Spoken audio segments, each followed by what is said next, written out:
Change out your windshield wipers on a 2016 Dodge Ram. It's probably the same for multiple different years. All you gotta do pretty much is pick up your windshield wipers, and if you look up underneath here, you'll have like a little tab. You press that tab in just like that. You want to let your windshield wiper kind of down and just kind of wiggle it.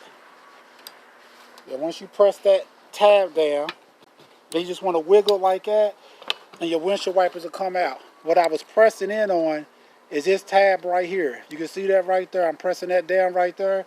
And once you do that, it allows your windshield wipers to come free. You take your new windshield wipers.